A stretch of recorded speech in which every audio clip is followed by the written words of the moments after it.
berarti kita peri langit, maka kalau ente pribumi berarti kita peri langit, maka Jadi dari dulu Pak Kiai memang tidak percaya terhadap habaib adalah keturunan Nabi. Sangat tidak percaya dari semenjak dulu, apalagi pas ketika Gus Dur menjabat sebagai kepala negara atau presiden, Habib Rizik itu menyampaikan kata-kata kasar yang senonoh. Gus Dur buta hati, Gus Dur picak, dan sebagainya. Hinaan dan cacian itulah tolak ukur saya. Apakah itu ajar Rasulullah atau bukan? Dan Rasulullah tidak pernah mengajarkan hal-hal kayak begitu. Orang dilempar pakai batu aja dimaafkan kok sama Rasulullah. Tidak pernah tuh adanya dendam Rasulullah. Tapi kenapa yang mengaku dalam tanda kutip zuriat Rasul, oknum kayak Habib Rizik, lah berujar kepada putra pendiri Nahdlatul Ulama, itu kan sangat menyakitkan hati kami. Perasaan Pak Kiai seperti apa nih? Oh, sangat tertusuk sekali hati saya. Bukannya lahiriah aja, batin saya tertusuk. Geram atau bagaimana nih? Sangat geram lah. Jadi ketika Ki Iban menyampaikan itu bukan zuriat Rasul, saya yakin dengan tesisnya beliau. Jadi Kiai tandaskan bahwa Kiai Imad itu bukan pempegang nasab. Bukan.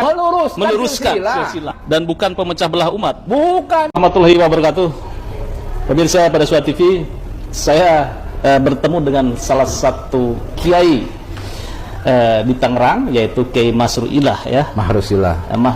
Pimpinan Pondok Pesantren Al-Asy'ariyah ya. Nah, dan menariknya beliau juga adalah santri atau alumni dari Tebu Ireng.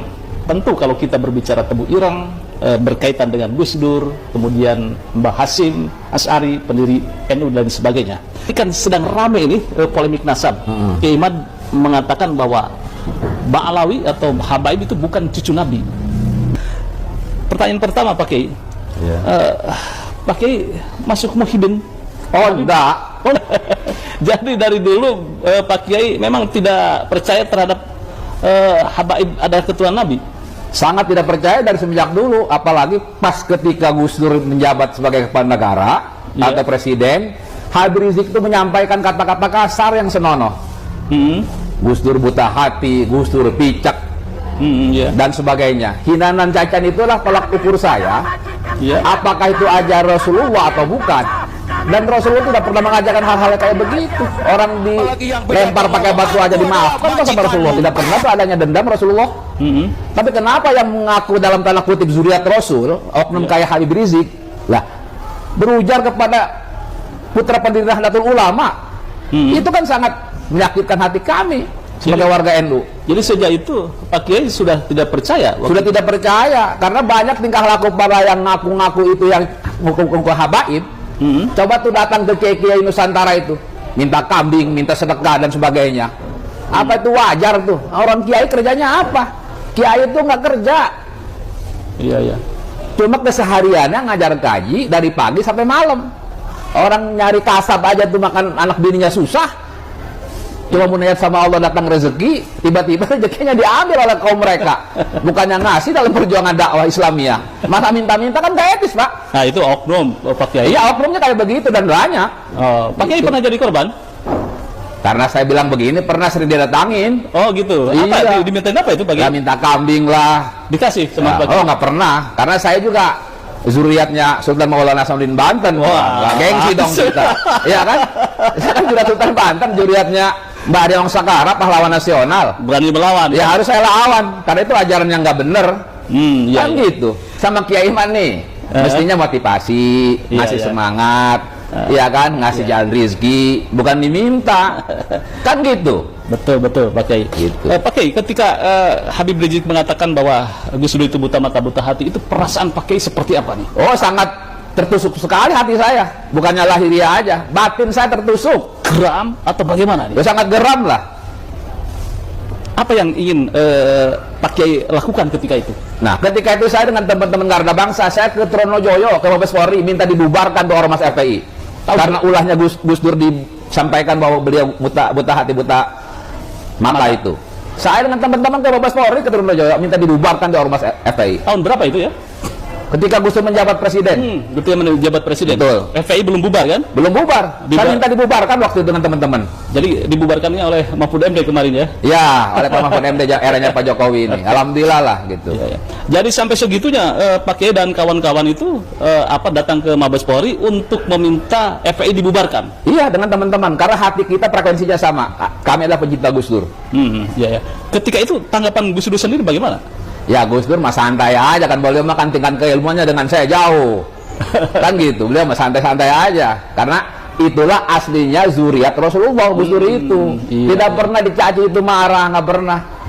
Nah, sekarang ketika Kiai Imad membuat kajian mengatakan bahwa Habaib atau Ba'alawi ya, Ba'alawi itu bukan ketuhanan Rasulullah. Nah, Habib Rizik kan kemarin berstatement dan juga mengecam keras. Bagaimana tanggapan Pak Kiai? Nah, satu yang saya sampaikan, saya sangat mengapresiasi rujukan yang disampaikan oleh Ki Imaduddin Usman. Karena seorang kiai itu satu. Iya. Tidak mungkin menyampaikan halal, tidak mungkin menyampaikan haram tanpa ada dasar. Iya. Karena kalau kita menyampaikan hukum misalkan haram, itu ada tahapan fikihnya, fikih, usul fikih, ada penunjangnya, asbah wa nadhair, waraqat dan sebagainya. Itu. Jadi ketika Ki Ibn menyampaikan itu bukan zuriat Rasul, saya yakin dengan tesisnya beliau karena ditunjang oleh satu. Referensinya jelas. Oke. Rujukan kitabnya ada. Iya. Secara ilmiah juga sudah dibuktikan. Lah kita ini kan orang ilmiah. Ya. Jadi prinsipnya harus akademis berpikirnya, tidak harus cerita nggak bisa. Semua apa yang disampaikan oleh Kiai itu ilmiah. Jadi apa alasan Pak Kiai dulu tidak percaya Habaib itu zuriat Rasul, ketika ada Kiai Imad semakin mantap ini kan? Semakin mantap. Gitu. Karena beliau itu membuat tesis itu kan berdasarkan referensi, ada kitabnya.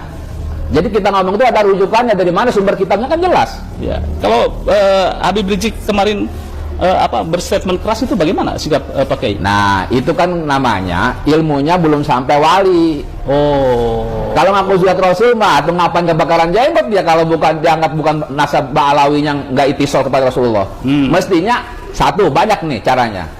Dia coba minta istisyarah. Iya, iya. Istisyarah dulu. Bener nggak ini gua zuriat Rasul? Bener nggak? Nah, istisyarahnya itu apa yang disampaikan oleh Ki Imad berdasarkan beberapa referensi. Kalau nggak yakin istikharah. Bener nggak nih saya cucu Rasul? Kalau istisyarahnya tidak memenuhi syarat, nggak yakin ya harus istikharah, minta kepada Allah. Betul nggak kita ini zuriat Rasul? Iya, iya. Kalau bukan udah taslim selesai kok. Nggak usah macam-macam, jangan usah tersinggung segala macam. Tes DNA kita siapkan untuk menguji secara ilmiah, secara akademik. Lah kan beliau nggak berani. Jangan bikin umat awam ini bingung. Jadi menyadarkannya itu dari pribadinya Habib Rizik. Iya, iya. Gitu.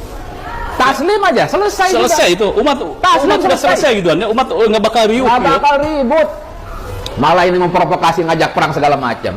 Dia berani nggak perang langsung? Jangan ngadu domba umat Nusantara di kita ini. Saya yakin nggak berani. Habib Rizik di depan jadi komandan. Iya, iya, iya. Saya yakin itu nggak berani. Dan statement itu Pak Kiai menyayangkan itu. Sangat menyayangkan karena provokatif sifatnya. Ya. Kemudian ada desakan kemarin dari Terah Sunan Ampel itu ya. Menantang debat Kiai Imad dan Habib Rizik itu untuk head to head itu aja, secara gentle. Wah, saya sangat setuju dan cocok. Artinya diuji kemampuan ilmiahnya, sejauh mana kemampuan Habib Rizik dengan Kiai Imad. Ayo, diskusi masing-masing bawa referensi karena kita ini orang ilmiah, orang Islam baju ilmiah kok. Jadi debat ini ditunggu-tunggu dan Kiai mendukung sekali gitu. Ya? Sangat mendukung supaya clear. Jadi jangan sampai ada bahasa provokatif Ki Imad pembegal nasab. Ya. Ini kan provokatif narasinya. Menurut Kiai itu Kiai Imad pembegal nasab atau pembebas ini? Nah, itu kan menurut mereka. Sebetulnya Ki Imad itu kan meluruskan. Iya. Benarkah? Iya. Ba'alawi ini nasabnya nyampe ke Rasulullah. Ini kan diluruskan oleh Ki Imad, bukan membegal. Nah, kalau emang itu udah nggak pegal, ayo datang atuh diskusi face to face. Betul nggak? Apa yang disampaikan Ki Imad? Membegalkah? Iya. Atau tidak? Orang Ki Imad meluruskan kok. Kalau nggak lurus, ya harus luruskan. Jadi Kiai tandaskan bahwa Kiai Imad itu bukan pembegal nasab. Bukan. Meluruskan silsilah. Dan bukan pemecah belah umat. Bukan. Iya. Salah besar itu kalau Ki Imad dianggap pemecah belah umat dan membegal nasab. Salah besar itu. Kalau tanggapan Pak Kiai, Kiai Mad itu sosok adalah pemecah belah umat dengan kajian nasabnya atau pencerah umat? Pencerah umat. Karena dengan adanya tesis Kiai Mad mencerahkan umat yang tidak tahu menjadi tahu, yang tidak paham menjadi paham. Ini kan kewajiban kiai sebetulnya mah. Yang kemudian tidak suka, kemudian ada narasi membegal nasab. Nah, ini yang salah, ini yang wajib diluruskan. Iya. Baik, kemarin ada Gus Lim itu dan siap dengan pondok pesantrennya di Ibnu Akil untuk menggelar debat nasab Kiai Mad versus Habib Rizik. Dan siap semua. Sangat setuju. Bila perlu DNA kita gratis kok. Kalau berani DNA nih, ayo gratis saya yang bayarin. Siap paling berapa duit sih tes DNA? Apa sih? Demi umat untuk meluruskan supaya ini lurus. Nah, tugas kita ini kan tabayun. Iya. Nah, kalau tabayunnya sudah konkret, masing-masing argumentatifnya ini mana yang lemah, mana yang kuat. Ayo, dulu Kiai juga Mbah Khalil dengan Mbah Nawawi sering namanya debat. Tetapi ketika debatnya kalah sama Syekh Nawawi, Mbah Khalil taslim sama Syekh Nawawi. Coba contoh yang terbaik ulama-ulama dulu gitu loh, jangan ngengkeng. Oke. Ini yang salah kan? Ngengkeng itu ngeyel gitu. Ngeyel gitu loh. Iya. Kalau memang nggak kuat argumentasinya, bener nggak? Taslim selesai kok. Taslim ke Kiai Mad. Loh, taslim ke umat. Setelah itu baru ke KNU, diantaranya Kiai Madudin. Taslim selesai. Selesai. Nggak bikin umat bingung semua. Sebetulnya Habib itu tidak bersalah, hanya mendapatkan warisan sejarah saja bahwa dia oleh nenek moyangnya adalah turunan Rasulullah. Gimana menurut Pak Kiai? Ya gini aja Pak, ngaku mah semua orang juga boleh. Saya ini turunan Prabowo, boleh kau ngaku. Tapi pas ketika Prabowo-nya tahu, bener nggak tuh yang ngakunya turunan Prabowo? Iya. Kan harus dicek tuh. Betul. Lahirnya di mana, kapan, hari apa, tahun berapa. Bener nggak ini anaknya Prabowo? Makanya di Islam itu perlu yang namanya syahadat, pernikahan secara legal. Nah, di situ ketahuan tuh. Iya. Ya kan? Nasabnya, binnya sampai kemana pasti ketahuan, terdetek. Lalu nggak disongo aja kok ada tulisan silsilahnya semua kok. Zuriatnya ke Rasulullah. Lah ini tiba-tiba datang dari negeri Yaman ke Indonesia, bahwa ini zuriat Rasul. Sekarang dari mana dasarnya bahwa mereka itu zuriat Rasul? Cuma itu harus jelas. Kalau kita sekolah aja punya ijazah kok, tanya sama teman-temannya, bener nggak tuh teman sekolah kamu? Bener nggak dia ujian sampai selesai dapat ijazah? Sekolah aja ditanyain sama teman-temannya. Apalagi masalah nasab. Klarifikasi, apalagi masalah nasab. Sekolah aja punya ijazah, teman sekolah tanya gurunya sama teman-teman sekolahnya kok, kan gitu. Apalagi ini masalah zuriat Rasul. Sangat penting itu ya. Sangat penting. Baik, Kiai, ini bincang-bincang dengan Kiai Banten berapi-api. Kenapa? Karena pendukung Gus Dur. Saya memaklumi lah bagaimana sakit hatinya ketika Gus Dur sempat dicaci maki oleh Habib Rizik. Terima kasih Pak Kiai, luar biasa.